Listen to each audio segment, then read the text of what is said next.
الحمد لله رب العالمين والعاقبة للمتقين والصلاة والسلام على رحمة للعالمين وعلى آله وأصحابه وأهل بيته وعترته وعلماء ملته وأولياء أمته أجمعين.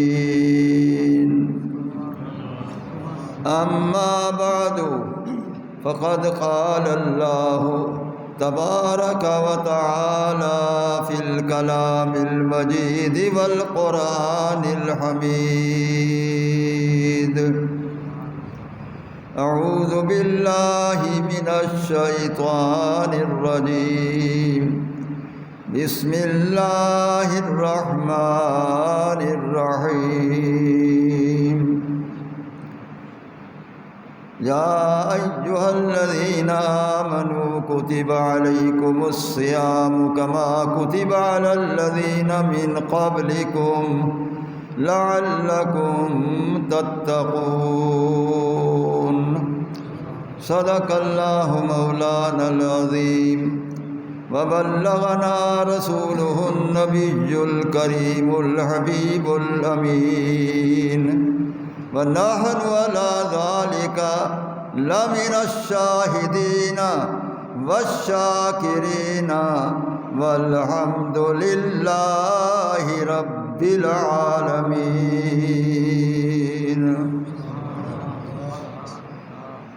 قال رسول الله صلى الله تعالى عليه وسلم: أوله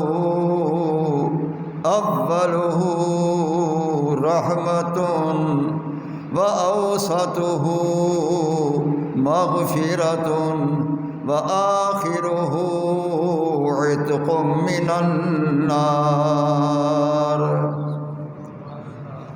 وقال رسول الله صلى الله تعالى عليه وسلم: للصائم فرحتان: فرحة عند إفطاره وفرحة عند لقاء ربه. وقال رسول الله صلى الله تعالى عليه وسلم: ترون ربكم كما ترون القمر ليلة البدر، أو كما قال النبي صلى الله تعالى عليه وسلم. درود السلام. الصلاة والسلام عليك يا سيدي يا رسول الله. الصلاة والسلام عليك يا حبيب الله. الصلاة والسلام عليك يا رحمة للعالمين. الصلاة والسلام عليك يا سيد المرسلين. الصلاة والسلام عليك يا سيد الأولين والآخرين. الصلاة والسلام عليك يا خاتم النبيين. الصلاة والسلام عليك يا سيد النبيين. الصلاة والسلام عليك يا سيد العالمين. الصلاة والسلام عليك يا محب الفقراء والغرباء والمساكين.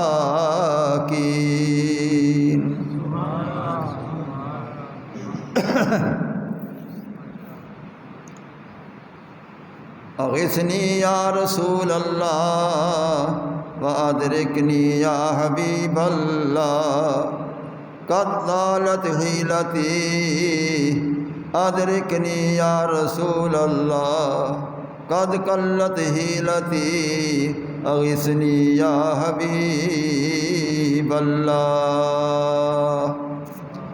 محترم حضرات گرامی، آج 9 رمضان المبارک ہے۔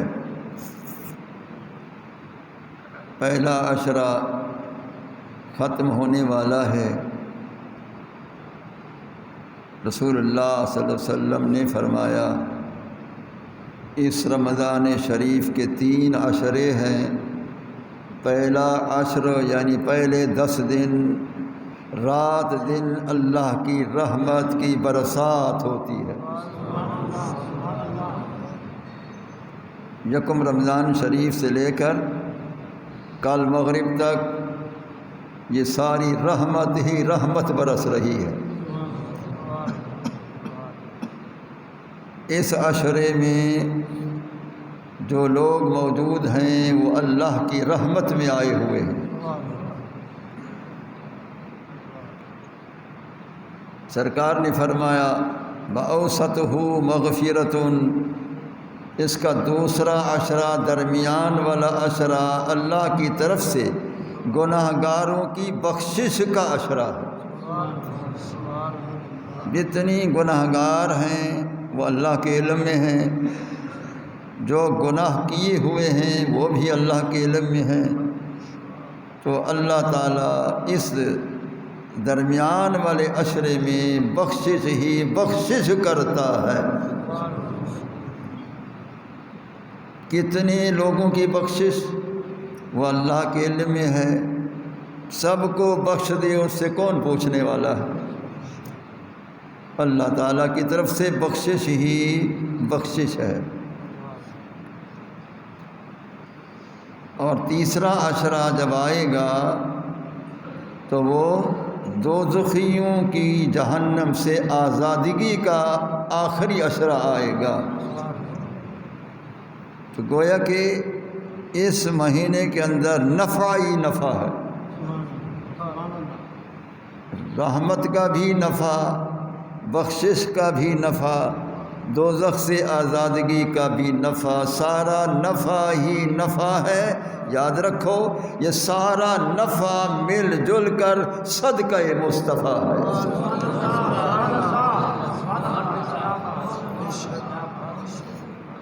یہ جتنے بھی نفع حاصل ہو رہے ہیں مسلمانوں کو، یہ سارے نفع جو ہیں یہ صدقہ مصطفیٰ ہے صلی اللہ تعالیٰ علیہ وسلم۔ اگر سرکار دنیا میں تشریف نہ لاتے تو یہ نفع کون عطا کرتا؟ کس کے صدقے میں عطا ہوتے؟ تو یہ سرکار کا صدقہ ہے جو رحمت بھی مل رہی ہے، بخشش بھی ہو رہی ہے، جہنم سے آزادگی بھی ہو رہی ہے۔ یہ سب کا یہی نچوڑ ہے، یہ سب کچھ صدقہ مصطفیٰ ہے۔ اگر غور کیا جائے تو ہمیں ایمان ملا ہے نا، یہ بھی صدقہ مصطفیٰ ہے۔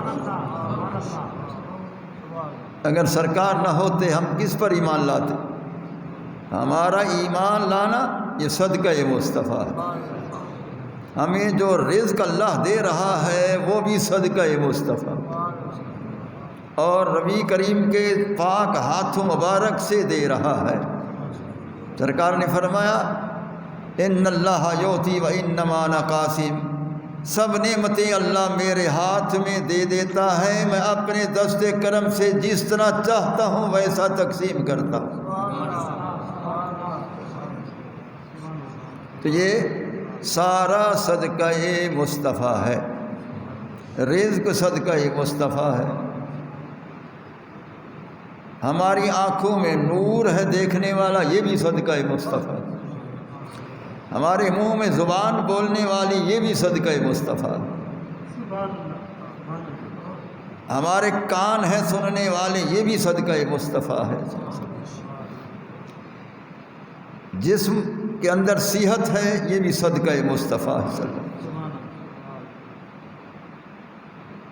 جو جو نعمت مل رہی ہے، کس کس کو شمار کریں، ہم شمار بھی نہیں کر سکتے۔ وَإِن تَعُدُّوا نِعْمَتَ اللَّهِ لَا تُحْصُوهَا، اللہ تعالیٰ فرماتے اتنی میں نے نعمتیں پیدا کی ہیں، تم گنتے جاؤ تم تھک جاؤ، نعمتیں شمار میں آ سکتی ہی نہیں۔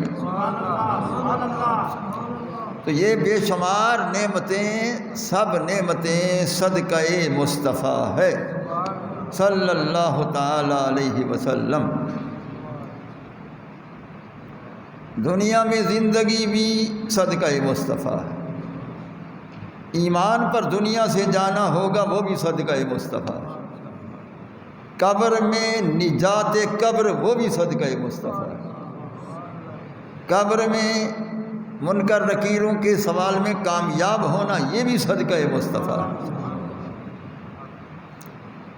آخرت میں اٹھنا صدقہ مصطفیٰ ہے، اور میزان پر رسول اللہ کا دیدار کرنا، وہ بھی صدقہ مصطفیٰ ہے، اور جنت میں داخل ہونا بھی صدقہ مصطفیٰ ہے، جنت کا حاصل ہونا بھی صدقہ مصطفیٰ ہے، اور جنت میں 14ویں رات کے چاند سے زیادہ روشن خدا کا دیکھنا بھی صدقہ مصطفیٰ ہے۔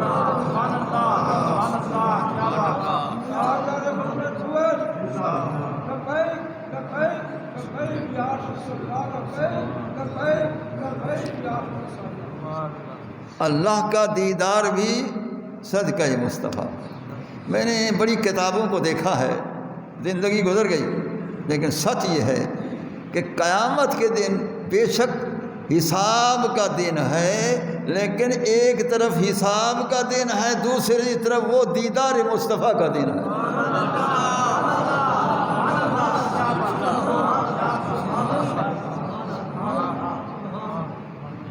ایک طرف دیکھو تو حساب کا دن ہے، اور دوسری طرف دیکھو تو دیدار مصطفیٰ کا دن ہے، اور ایک طرف دیکھو حساب کا دن ہے، اور ایک طرف دیکھو شفاعت مصطفیٰ کا دن ہے۔ اس نے جن کو پکڑ پکڑ کر جہنم میں ڈالا ہوگا، محبوب انہی کو ہاتھ سے پکڑ پکڑ کے جنت میں داخل کرتے رہے۔ مسلمانوں کو جن کے اندر رائی کے دانے کے برابر بھی ایمان ہوگا، ان کو بھی نکال کر جنت میں داخل کریں گے، یہ بھی دخول جنت صدقہ مصطفیٰ۔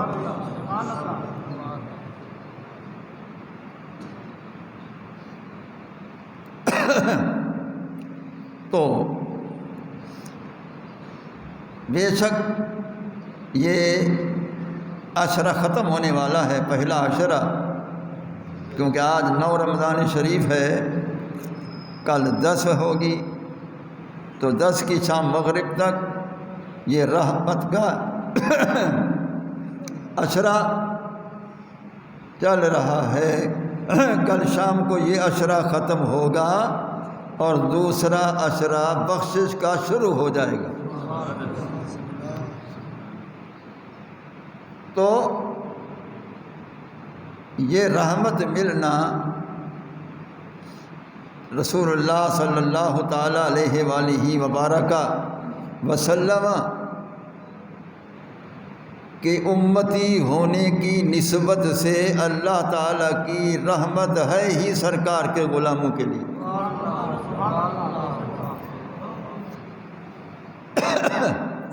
اور وہ سرکار کے غلام کون ہیں؟ جو نیکوکار ہیں، اچھے نیک ہیں، تو اللہ کی رحمت ان کے لیے ہے۔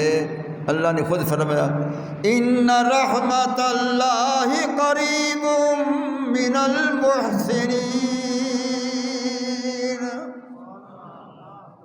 بے شک اللہ کی رحمت نیک لوگوں کے قریب ہے، جو محسنین ہیں، نیکوکار ہیں، برائیوں سے بچتے ہیں، اور ہر ایک پر احسان بھی کرتے ہیں، حسن سلوک بھی کرتے ہیں، ایسے محسنین کے رب کی رحمت قریب ہے۔ اللہ نے واضح فرمایا، واضح فرمایا۔ اور پھر اگر گہرائی سے قرآن مجید کو پڑھا جائے تو اللہ کی رحمت ہر شے کے لیے محیط ہے۔ ان رحمتی وسعت کل شیء، تمام اشیاء کو اللہ تعالیٰ کی رحمت وسیع ہے، ہر شے کے لیے خدا کی رحمت ہے، ہر شے کے لیے خدا کی رحمت ہے۔ اب مومنین کے لیے تو خدا کی رحمت ہو کہ ایمان والے ہیں، تو ہر شے میں جو اس کو نہیں ماننے والے، کیا اس کے لیے بھی رحمت ہے؟ یاد رکھیں کہ نفع رحمت ایک دنیا میں ہے، ایک قبر میں ہے، ایک آخرت میں ہے۔ دنیا میں نفع رحمت مومنین کے لیے، قبر میں بھی مومنین کے لیے، آخرت میں بھی مومنین کے لیے۔ ہاں ان کے لیے یہ ہے کہ وہ بھی صدقہ مصطفیٰ ہے۔ اللہ فرماتا ہے وَمَا كَانَ اللَّهُ لِيُعَذِّبَهُمْ وَأَنْتَ فِيهِمْ، کہ ان کافروں کو میں عذاب میں مبتلا نہیں کروں گا، ان کی شکلیں تبدیل نہیں کروں گا۔ کیوں پیارے؟ أَنْتَ فِيهِمْ، تو جو بیٹھا ہوا ہے، تو جو ان میں موجود ہے، جس میں تو موجود ہو، میں ان کو عذاب دوں دنیا میں نہیں ہو سکتا، میں ان کی شکلیں تبدیل کروں نہیں ہو سکتا، کیونکہ میں نے تو تجھے دیکھنا ہے کہ تو جلوہ گر ہے، کہ ہمارا عذاب دنیا میں نہیں آ سکتا۔ اس لیے ان کو بھی اتنا نفع پہنچ گیا کہ شکلیں نہ بدلیں، اللہ کا عذاب نہ آیا، تو یہ بھی صدقہ مصطفیٰ ہے۔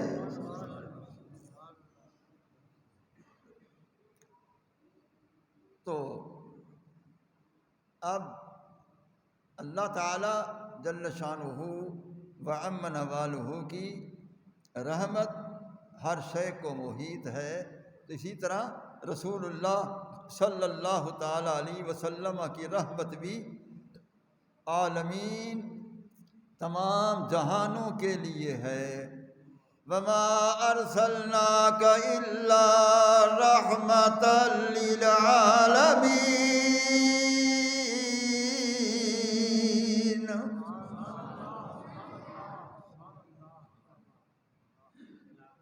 فرمایا ہاں پیارے، ہم نے آپ کو لا مکان سے بھیجا ہے، تو یہاں کا نہیں ہے، تو وہاں کا ہے۔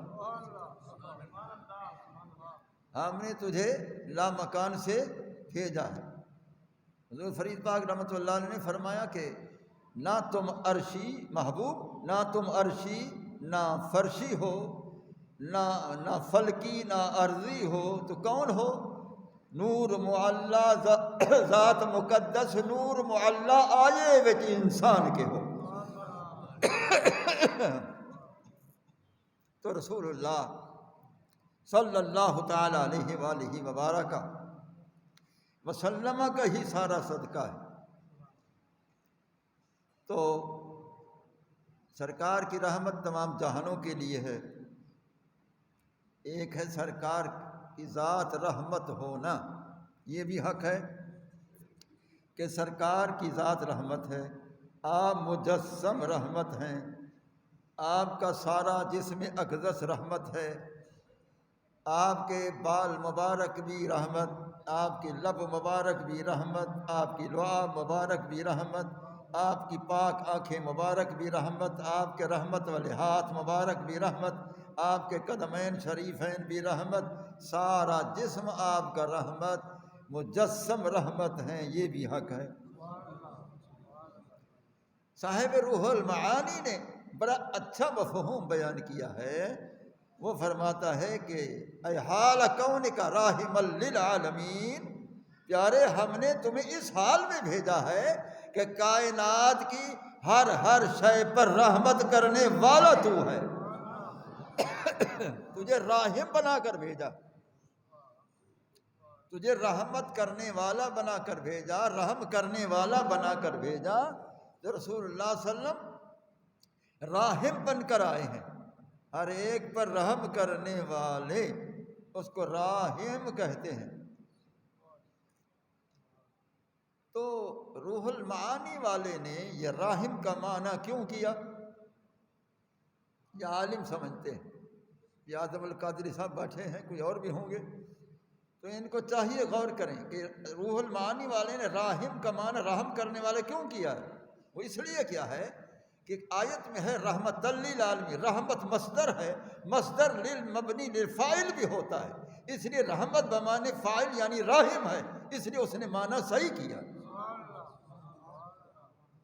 دیکھا، اس نے معنی صحیح کیا کہ مصدر مبنی للفاعل لہذا بمعنی راحم، کہ رسول اللہ صلی اللہ علیہ وسلم ہر ایک پر رحم کرنے والے ہیں، اور رحم کرنے والے کو جب تک یہ علم نہ ہو کہ فلاں دکھیا ہے وہ کیسے رحم کرے گا، معلوم ہے سرکار کو ہر دکھیا کا علم ہے جبھی وہ پر رحم فرماتے ہیں۔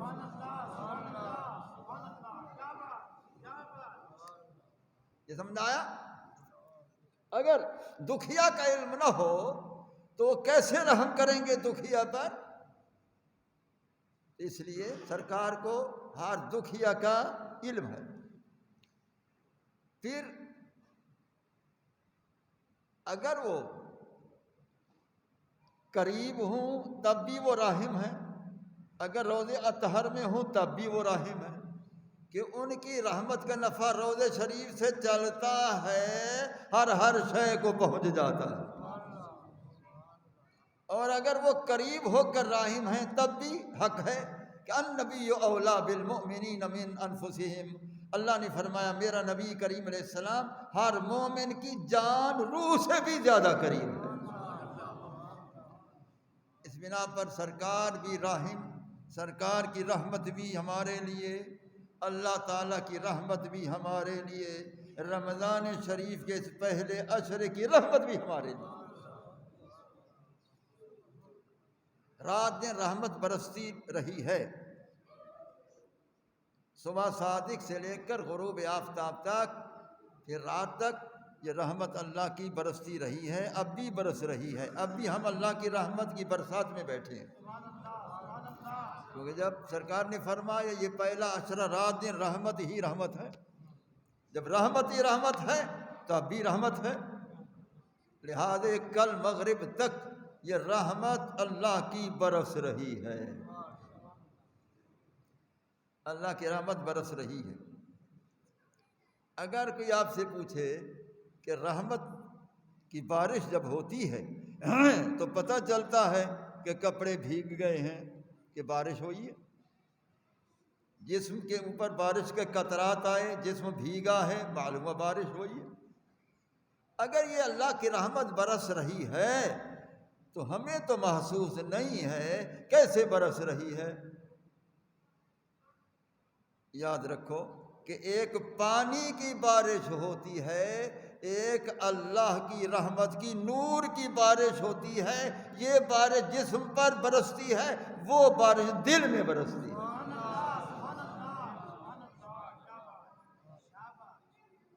وہ مومنین کے دلوں میں برس رہی ہے۔ اللہ تعالیٰ جل شانہ وعم نوالہ کی رحمت کی بارش ہو رہی ہے۔ سرکار کا فرمان حق ہے، فرمایا واللہ ما یخرج منہ الا حق، سرکار نے فرمایا میرے دہن مبارک سے جو کلمہ جو بول نکلتا ہے وہ حق ہی حق ہوتا ہے۔ اس بنا پر یہ پہلا عشرہ رحمت کا چل رہا ہے، ہم سب خدا کی رحمت میں بیٹھے ہیں، رات دن اللہ کی رحمت برس رہی ہے، محسوس کرنے والے محسوس بھی کر رہے ہیں، دیکھنے والے دیکھ بھی رہے ہیں۔ عام آدمی کو محسوس نہ ہو تو اتنا تو ایمان رکھے کہ واقعی رحمت برس رہی ہے، لیکن میرے اندر وہ قوت احساس نہیں ہے کہ میں محسوس کر سکوں، اور محسوس کرنے والے محسوس کرتے بھی تھے۔ سیدہ عائشہ صدیقہ رضی اللہ تعالی عنہا نے ایک دن عرض کی کہ یا رسول اللہ صلی اللہ علیہ وسلم میں نے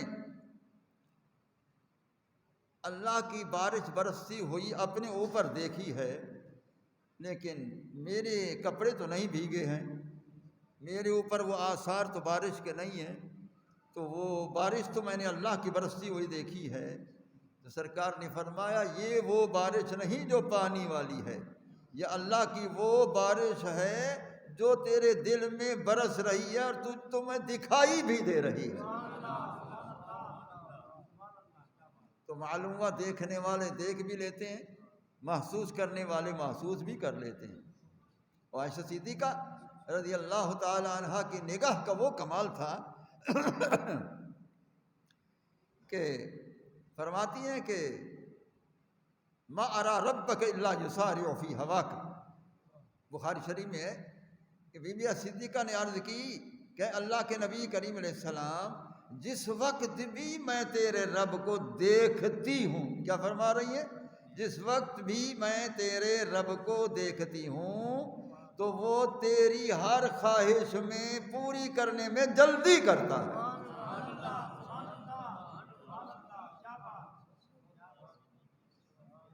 ما ارا ربک الا یسارع فی ہواک۔ اب ان مولویوں سے پوچھو ما اور الا کیا کام کرتا ہے، ان سے پوچھو یہ ما ارا ربک الا یسارع فی ہواک، ما اور الا کیا ہے؟ یعنی پیارے جب بھی میں تیرے رب کو دیکھتی ہوں حق اور خاص بات یہی ہے کہ وہ اور کی تو نہیں، تیری ہر خواہش کو پوری کرنے میں جلدی کرتا ہے۔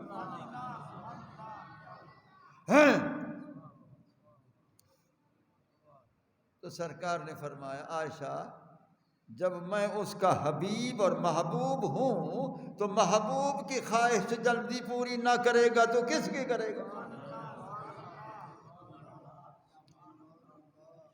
اب اس سے دو مسئلے ثابت ہوئے۔ نمبر ایک کہ نگاہ عائشہ صدیقہ رضی اللہ تعالیٰ عنہ کا کمال نگاہ دیکھیے کہ وہ خدا کو دیکھ رہی ہے، وہ خدا کو دیکھ رہی ہے۔ اور دوسرا اس سے کیا ثابت ہوا کہ رسول اللہ صلی اللہ علیہ وسلم اللہ کو اتنا محبوب ہیں کہ خواہش کا ارادہ ہوتا ہے اللہ جلدی پوری کرتا ہے کہ دیر نہ ہو جائے، جلدی خواہش پوری ہو۔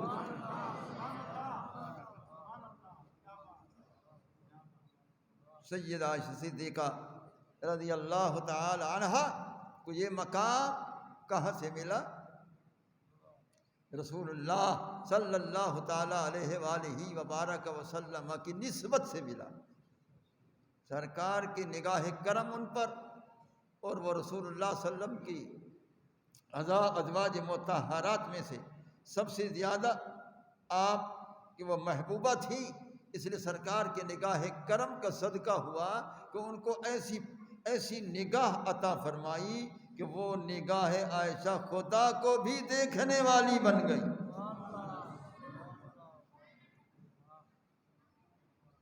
وہ بھی دیکھنے والی بن گئی کہ جس وقت میں خدا کو تیرے رب کو دیکھتی ہوں تو بہت جلدی کرتا ہے، تیرے رب کو دیکھتی ہوں۔ ابھی میں یہ حدیث بیان کر رہا ہوں عائشہ صدیقہ کے جو یہ فرمان ہے، مجھے ابھی یہ ذہن میں ایک بات دوڑی ہے کہ رسول اللہ صلی اللہ تعالیٰ علیہ وآلہ وبارک وسلم تو خدا کے دیکھنے کے لیے لامقام پر پہنچے ہیں، اور عائشہ صدیقہ کے لیے وہ ادھر ہی دیدار کرواتا ہے، محبوب کو ادھر بلاتا ہے، عائشہ کو یہاں دیدار کروا۔ اس کی وجہ کیا ہے؟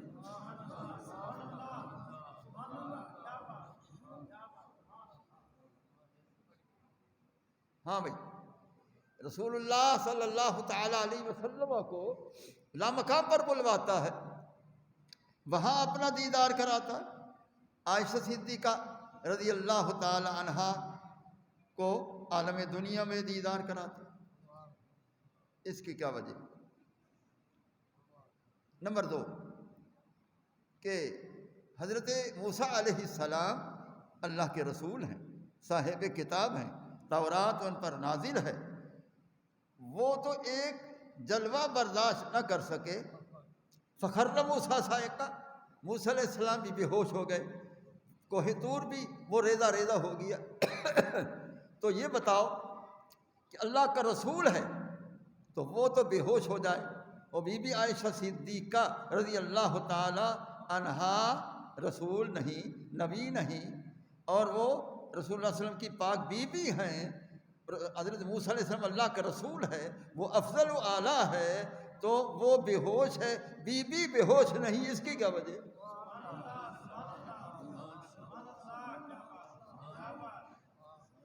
ہاں بھائی، بی بی پاک بے ہوش نہیں، وہ تو فرماتی جس وقت بھی میں دیکھتی ہوں، اللہ جانے وہ کتنی مرتبہ دیکھا، کہ جب بھی دیکھتی ہوں خدا جانے کتنی مرتبہ دیکھا، تو وہ اللہ تعالیٰ کو بار بار دیکھیں، بی بی صاحبہ بے ہوشی نہیں، اور موسیٰ علیہ السلام اللہ کا ایک جلوہ، ایک ذرہ جلوہ دیکھیں وہ بے ہوش، جبکہ رسول افضل ہے، تو اس کی کیا وجہ؟ یہ دو سوال میں نے کیے، ابھی بیان کرتے ہوئے میرے ذہن میں آئے۔ ایک کیا کیا کہ رسول اللہ صلی اللہ علیہ وسلم کو عرش پر بلوایا اور وہاں دیدار کرایا، عائشہ صدیقہ کو دنیا میں دیدار کرایا، یہ کیا وجہ؟ دوسرا، موسیٰ علیہ السلام اللہ کا رسول ہے، صاحب کتاب افضل ہے، تو بی بی عائشہ صدیقہ رضی اللہ تعالی عنہ بے ہوش نہیں، اور موسیٰ علیہ السلام بے ہوش، اس کی کیا وجہ؟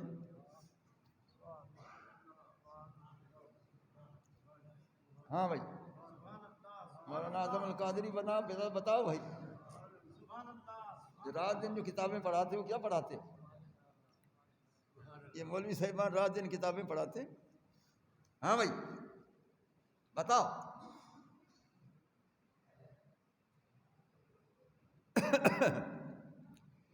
اللہ تعالیٰ جل شانہ و عم نوالہ کریم قادر مطلق ہے، وہ دنیا میں بھی محبوب کو اپنا دیدار کروا سکتا تھا، اس میں کوئی شک و شبہ نہیں، لیکن لا مقام پہ بلوایا دو وجہ سے، دو حکمتیں، ایک یہ کہ یہ اتنی شان و شوکت والا فقط یہ ہے، دیکھ لو کس شان و شوکت سے فرشتوں کے جھرمٹ میں براق پر سوار کر کے، رف پر بھی سوار کر کے لا مقام پر بلوایا، یہ فقط یہی ہے۔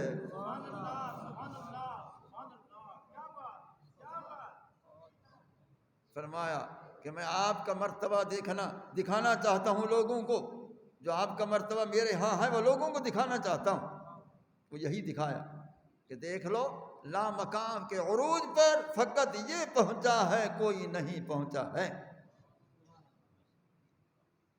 یہی وجہ تھی وہاں بلایا۔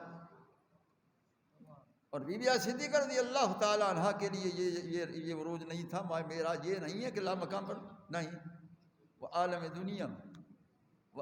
دنیا میں کیونکہ سرکار کا شان دکھانا مقصود تھا، کائنات کو وہ دکھا دیا، وہ لا مقام پر بلوایا، اور بی بی عائشہ صدیقہ رضی اللہ تعالیٰ عنہ کو یہاں دیدار کرایا،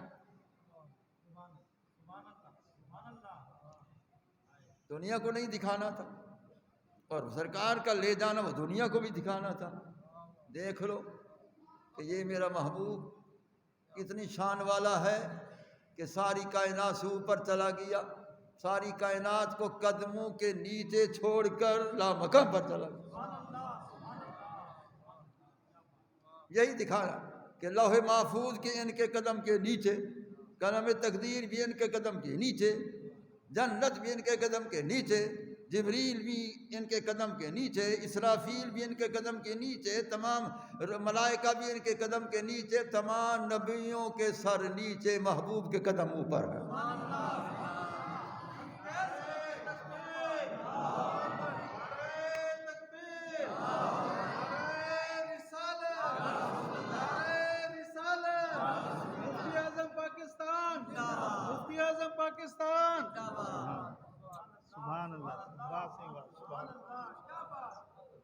ہاں بھائی، انبیاء کے قدم نیچے، سرکار کے قدم اوپر، انبیاء کے سر نیچے، سرکار کے قدم ان کے سروں کے اوپر، جنت نیچے سرکار کے قدم اس کے اوپر، حوران جنت نیچے سرکار کے قدم ان کے اوپر. تو حتیٰ کہ خدا کا عرش خدا کا ہے اور عرش پر جلوہ فگن ذات مصطفیٰ ہے، اور آپ کے قدم اس پر بھی نظر آئے. اب جب اس کو چھوڑا تو وہ بھی آپ کے قدموں کے نیچے نظر آیا، آپ اس کے بھی اوپر.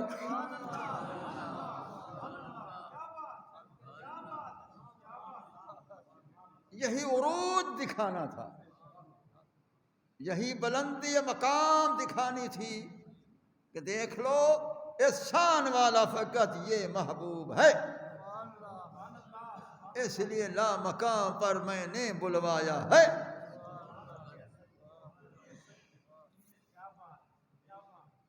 سیدہ صدیقہ کے لیے نہیں تھا، اس لیے ان کو یہاں دیدار کروایا.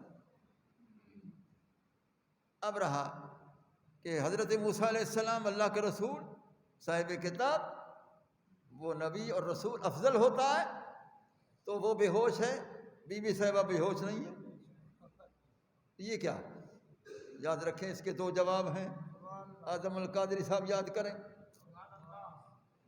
تو اس کے 2 جواب ہیں.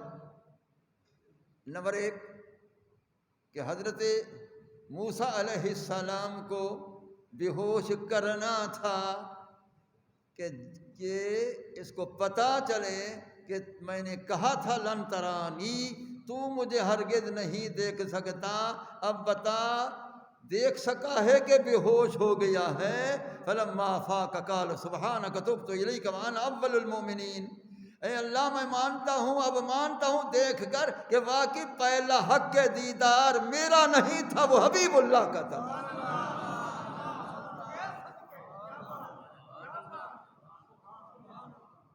پہلا حق کے دیدار کلیم اللہ کا نہیں، وہ حبیب اللہ کا.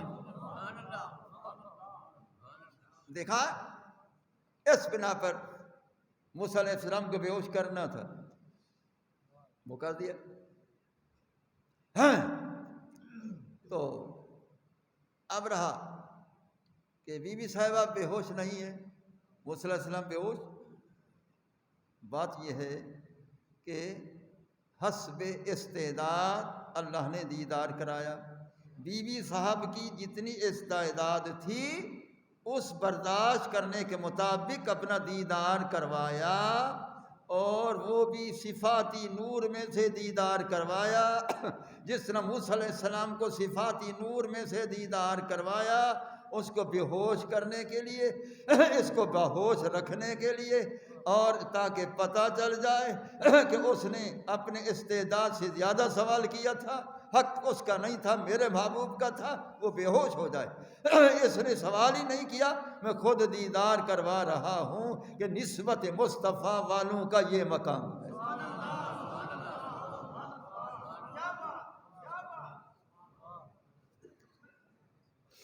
نسبت مصطفیٰ والوں کا یہ مقام ہے. اور بی بی صاحب کو ان کے استعداد کے مطابق دیدار کروایا، وہ صفاتی نور میں سے دیدار ہوا ہے. فقط اگر اللہ کی ذات کا دیدار ہوا ہے تو وہ فقط ذات مصطفیٰ کریم کو ہوا. فقط ذات کا دیدار ذات مصطفیٰ کریم کو ہوا ہے. اللہ کے صفات میں سے ایک صفت کا جلوہ موسیٰ علیہ السلام کو دکھایا. موسیٰ سے ہوش رفت بیک پر توے صفات، تو عین ذات میں نگری در تبسمی. پیارے تو عین ذات کو دیکھتا تھا، تبسم فرماتا تھا، اور وہ ایک صفتی نور کو دیکھا بے ہوش ہو گیا. وہ کلیم اللہ ہے، یہ حبیب اللہ.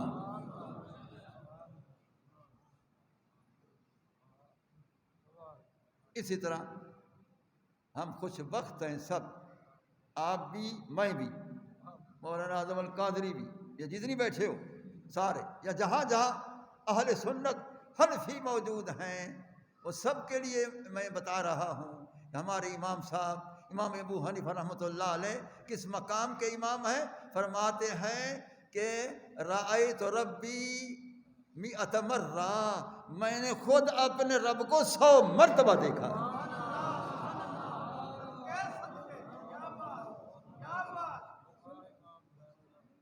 دیکھا ہے ہمارے امام، آپ کے بھی امام، میرے بھی امام، تمام حنفیوں کے امام حضرت امام ابو حنیفہ رحمۃ اللہ تعالی علیہ فرماتے ہیں رأیت ربی مئۃ مرہ، میں نے اپنے رب کو 1 نہیں 2 نہیں 3 نہیں 10 نہیں 100 مرتبہ دیکھا، 100 مرتبہ میں نے اپنے رب کو دیکھا ہے۔ اور باقی وہ فرما رہے ہیں میں نے 100 مرتبہ دیکھا، اس میں کوئی شک نہیں۔ اب یہ ابھی میں ان کا قول بیان کر رہا ہوں، ابھی ایک اور میرے ذہن میں سوال دوڑا کہ وہ 100 مرتبہ دیکھ رہے ہیں حضرت امام ابو حنیفہ رحمۃ اللہ علیہ، جو سرکار کے غلاموں کے غلاموں کے غلاموں کے غلام ہیں، سرکار تو فرماتے ہیں رأیت ربی مرتين مرۃ بفؤادی و مرۃ بعین راسی، میں نے اپنے رب کو صرف 2 مرتبہ دیکھا ہے، ایک دل کی نگاہوں سے، ایک ان آنکھوں کی نگاہوں سے، سرکار کو 2 مرتبہ، امام ابو حنیفہ کو 100 مرتبہ، یہ کیا وجہ ہے؟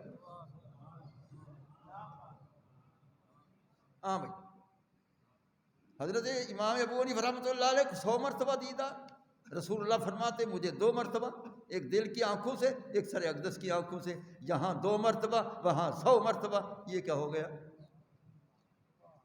ارے غلام غلام ہوتا ہے، آقا آقا ہوتا ہے۔ یاد رکھیں میں نے اس کا جواب پہلے دے دیا کہ موسیٰ علیہ السلام ہوں یا حضرت امام ابو حنیفہ رحمۃ اللہ علیہ ہوں، ان کو صفاتی نور میں سے جلوہ دکھایا، محبوب کو ذاتی نور دکھایا، کہاں صفات کا دیکھنا، کہاں عین ذات کا دیکھنا۔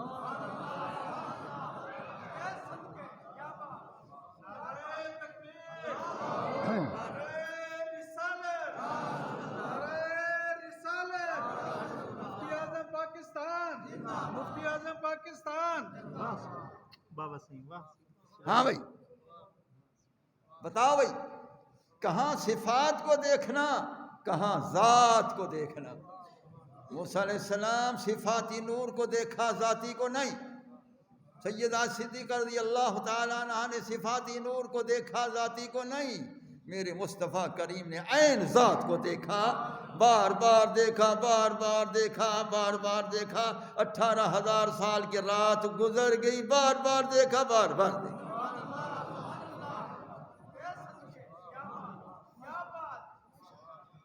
اور وہاں بے ہوش ہو گئے، اور یہاں خود رب فرماتے ما زاغ البصر وما طغى، میرا محبوب آنکھوں سے نہ ادھر دیکھتا تھا نہ ادھر، یعنی ٹیکٹی کی لگا کر مجھے دیکھ رہا تھا، بے ہوشی آئی نہیں ہے، بے ہوش ہونے کا تصور ہی نہیں۔ یہ سمجھ آیا؟ تو اب میں نے پھر اس پر غور کیا ابھی بیان کرتے ہوئے کہ رسول اللہ صلی اللہ علیہ وسلم کو بے ہوشی کیوں نہ ہوئی، عین ذات کو بھی دیکھ کر بے ہوشی نہ ہوئی؟ اس لیے کہ جس نور سے اللہ تعالی کو دیکھا، وہ اللہ کا نور اپنے آپ کے آنکھوں میں تھا، تو خدا کے نور کو خدا سے دیکھنے میں کیسے بے ہوشی ہوتی ہے؟ آپ کی آنکھوں کا نور خدا کا نور ہے، جب خدا کا نور ہے، خدا کے نور سے دیکھنا یہ کیسے بے ہوشی ہے؟ اللہ اکبر۔ تو اس لیے وہ صاحب رائس البیان نے لکھا کہ وَوَجَدَكَ مُتَحَيِّرًا فِي إِدْرَاكِ حَقِيقَتِنَا فَكَحَلْنَاكَ بِحُكْمِ أَنْوَارِ رُبُوبِيَّتِنَا فَرَأَيْنَاكَ بِنُورِ ذَاتِي، تو نے میرے نور کے ذات سے مجھے دیکھ لیا، تو کہاں نور ذات سے ذات کو دیکھنا، اور کہاں ان آنکھوں سے صفات کو دیکھنا؟ صفات کا مقام اور ہے، ذات کا مقام اور ہے۔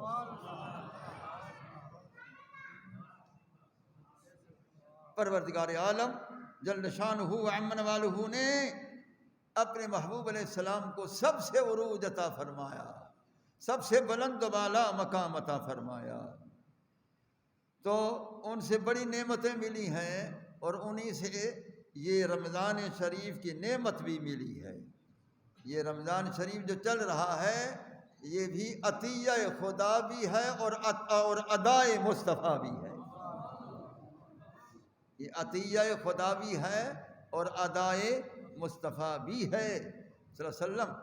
تو رسول اللہ صلی اللہ تعالیٰ علیہ وآلہ وبارک وسلم نے روزے رکھ کے دکھائے ہیں، اسی طرح نماز پڑھ کر دکھائی ہے، حج ادا کر کر دکھایا ہے۔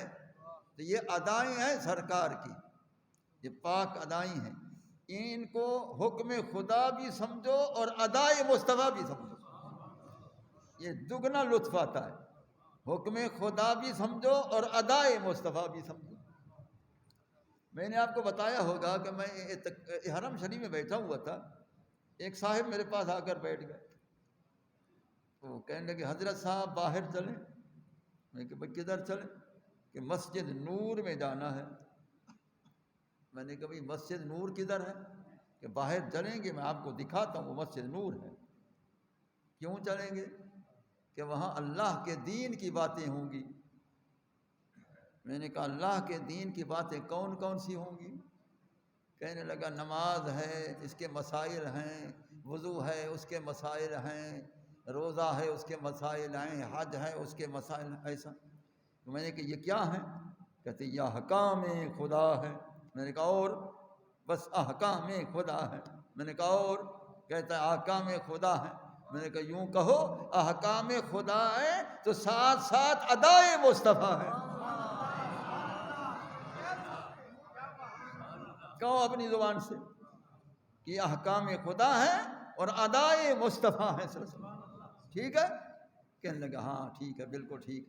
میں نے کہا پھر اور بتاؤ مجھے کہ تو کہتے مسجد نور جانا ہے، وہ مسجد نور جو ہے وہ پتھروں کی بنی ہوئی ہے، جو پتھروں کی بنی ہوئی ہے وہ پتھروں کی نور کی بنی ہوئی وہ نور ہو گئی ہے، رسول اللہ اللہ کے نور سے پیدا وہ یہ نور نہیں ہے۔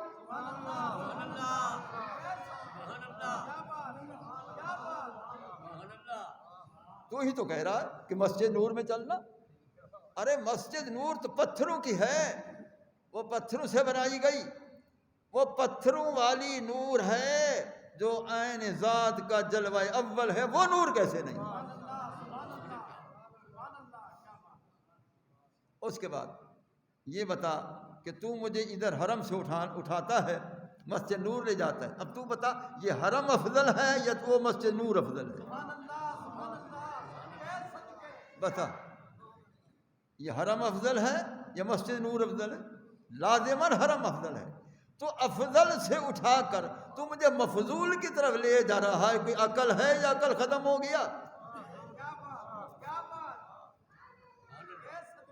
اور اس کے بعد پھر سن کہ وہاں تو ہی کہتا ہے کہ احکام خدا کا بیان ہوگا، اور میں نے تمہیں سمجھایا ہے کہ ادائے مصطفیٰ کا بھی بیان ہوگا، ٹھیک ہے؟ کہتا ہاں۔ تو میں نے کہا پھر بتا کہ وہاں تو مجھے ادا کی طرف لے جا رہا ہے، میں صاحب ادا کی بارگاہ میں بیٹھا ہوں۔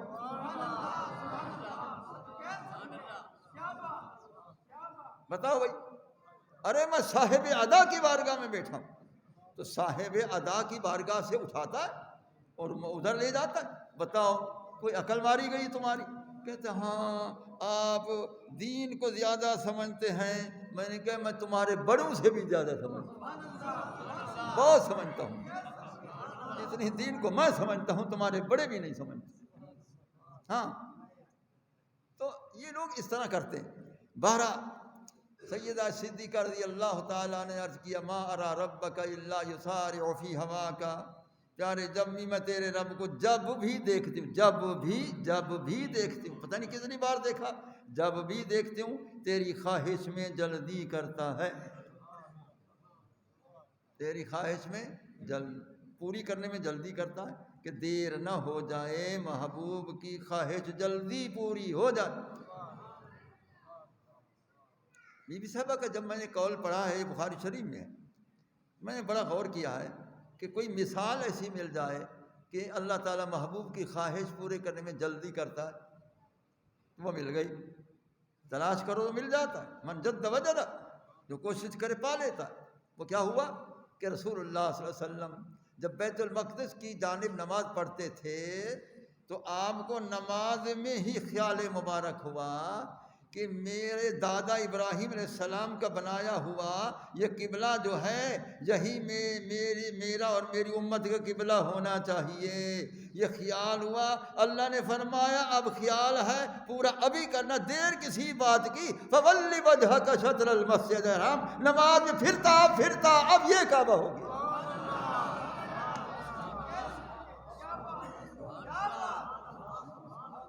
فولی وجہک شطر المسجد الحرام. نعرہ تکبیر، نعرہ رسالت، نعرہ رسالت. مفتی اعظم پاکستان، مفتی اعظم پاکستان. سبحان اللہ. اللہ نے فرما دیر کس بات کی، اب دیر تو کرنا نہیں ہے. بی بی صاحبہ فرماتی تیری خواہش میں جلدی کرتا پورے کرنے میں. فولی وجہک شطر المسجد الحرام. پیارے ابھی بیت اللہ کی طرف ابھی پھرتے آئیں، نماز میں پھرتے آئیں. اچھا سرکار تو پھر غلام جو پیچھے کھڑے تھے، اللہ نے فرمایا جب آقا ادھر پھر رہا ہے تم فولوا وجوہکم شطرہ، تم بھی جلدی پھرو محبوب کے ساتھ پھرتے آؤ بیت اللہ کی طرف کھڑے ہو جاؤ. اب بتاؤ کہ اب کچھ دیر لگی ہے کہ نماز پوری ہو جاتی، بعد میں حکم ہوتا. نہ اللہ فرماتے دیر نہیں کرنا، جو تیری خواہش جلدی پوری کرنا ہے. بی بی صاحبہ سچ کہہ رہی ہے.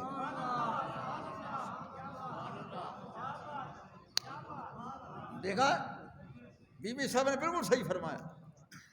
تو اب نماز میں فولوا وجوہکم شطرہ کہ نماز کے اندر پھرتے آؤ. ٹھیک ہے. اب میں یہ بیان کرتے ابھی مجھے خیال آیا مولانا اعظم القادری کہ نماز میں وہ پھرتے آئے. اب جب قبلہ اول کو چھوڑ دیا، اب یہ بیت اللہ کو قبلہ بنا لیا، تو پھر نماز میں کوئی پھر جائے ادھر ادھر نماز ٹوٹ جاتی ہے. محبوب بیت اللہ کی طرف پھرتا ہے، نماز اور مکمل ہوتی ہے.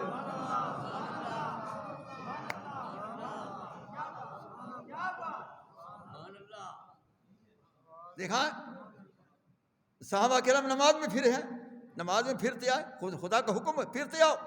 وہ پھرتے آئے، نماز اور مکمل ہو گئی. دیکھا تو اس لیے اللہ تعالیٰ اپنے محبوب کی خواہش کو بڑی جلدی پوری کرتا ہے، دیر نہ ہوئی. اور پھر یہ قبلہ کس لیے بنا؟ اللہ فرماتے فَلَنُوَلِّيَنَّكَ قِبْلَةً تَرْضَاهَا. ہم نے اس کو تبدیل اس لیے کیا، کعبہ ابراہیم کو قبلہ اس لیے بنایا لِتَرْضَاهَا، تجھے راضی کرنے کے لیے.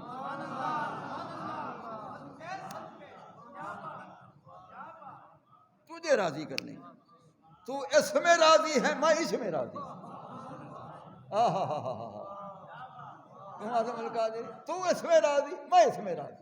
جو تیری رضا وہی میری رضا. کلہم یطلبون رضائی وانا اطلب رضاک. ساری خدائی میری رضا طلب کرتی ہے، میں تیری رضا طلب کرتی ہوں.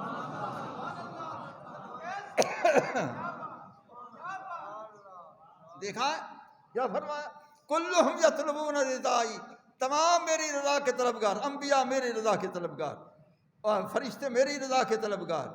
ٹھیک ہے، صالحین میری رضا کے طلبگار، چاند سورج میری رضا کے، ساری کائنات میری رضا کی طلبگار. وَأَنَا أَطْلُبُ رِضَاكَ، میں تو تیری رضا کو طلب کرتا ہوں کہ تو راضی ہو جا. فَلَنُوَلِّيَنَّكَ قِبْلَةً تَرْضَاهَا. ہم نے کعبہ قبلہ اس لیے بنایا کہ تجھے راضی کرنے کے لیے کہ تو راضی ہو جا.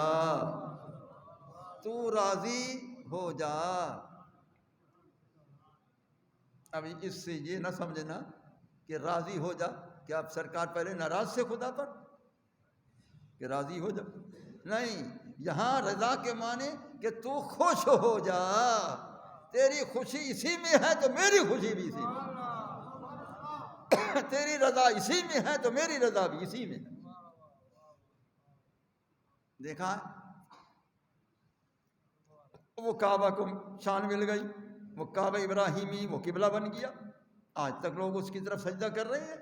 اللہ جانے کروڑوں سجدے ہو گئے، اس کی طرف سجدہ خدا کو ہوتا ہے لیکن طرف مقرر وہی ہے. اسی کی طرف منہ کرنا ہے، اسی کی طرف منہ کرنا. تو اب یہ قبلہ بن گیا بڑی شان والا.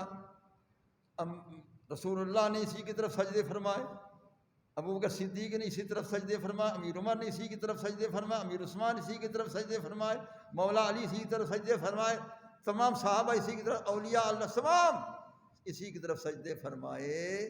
لیکن اتنی بڑی شان والا سرکار اس کو دیکھ کر فرما دی، ایک سن آج بات، یا قبلتو، اے کعبہ ابراہیم، اے قبلہ، حرمت المومن اعظم من حرمت کا، میرے مومن غلام کی عزت تجھ سے زیادہ ہے.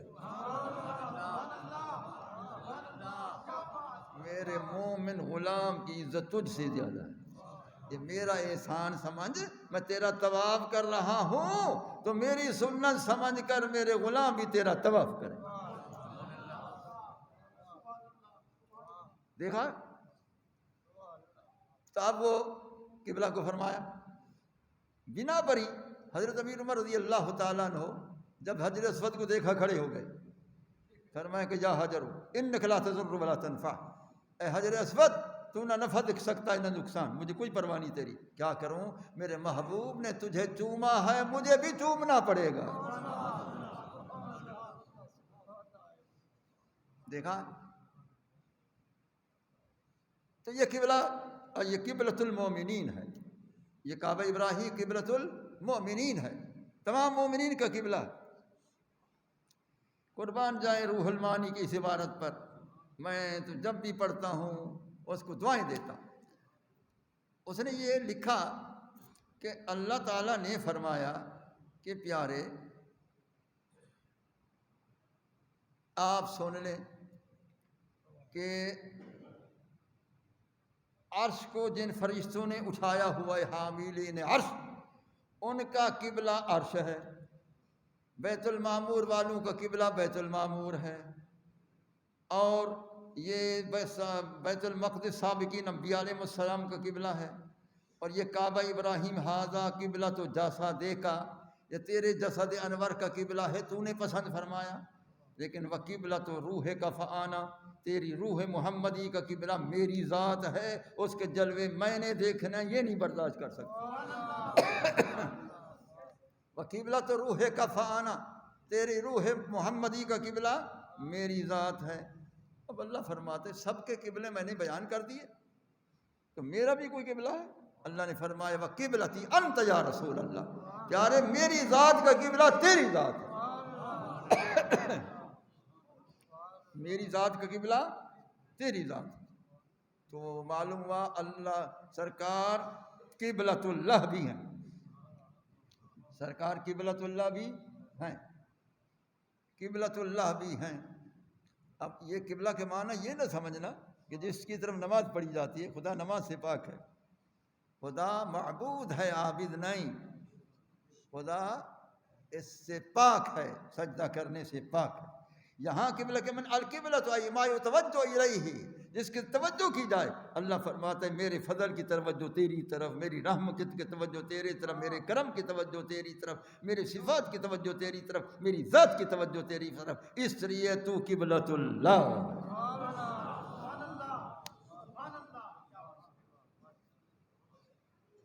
دیکھا یہ شان مصطفیٰ ہے صلی اللہ تعالی علیہ وسلم. جو کچھ یہ مل رہا ہے یہ رسول اللہ صلی اللہ علیہ وسلم کا صدقہ.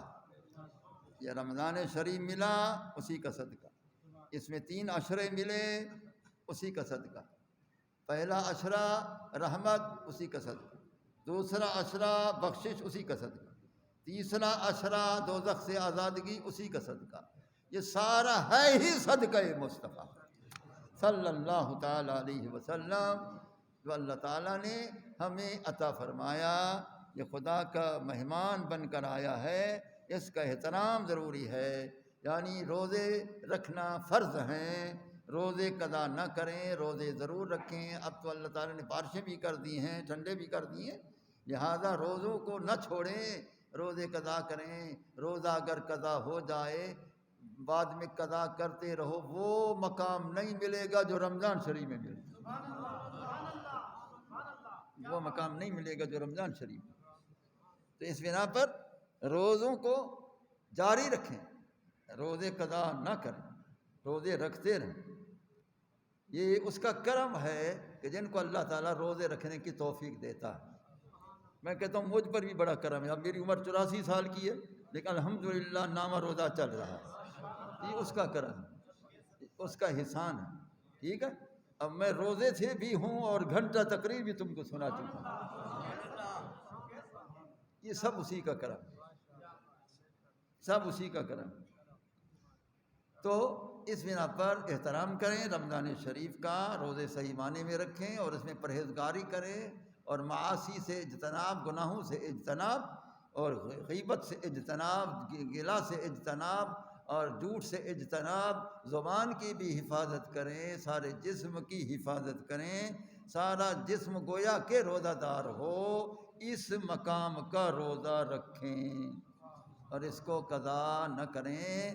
اللہ تعالیٰ پورے روزے رکھنے کی توفیق عطا فرمائے اور اللہ تعالیٰ اس اپنے بھیجے ہوئے مہمان کی عزت کرنے کی توفیق عطا فرمائے اور اس کی رحمتیں برکتیں ہم سب کو عطا فرمائے۔ اللہم احینا علی مذہب اہل سنت والجماعہ وامیتنا علی مذہب اہل سنت والجماعہ، تقبل منا انک انت السمیع العلیم وتب علینا انک انت التواب الرحیم۔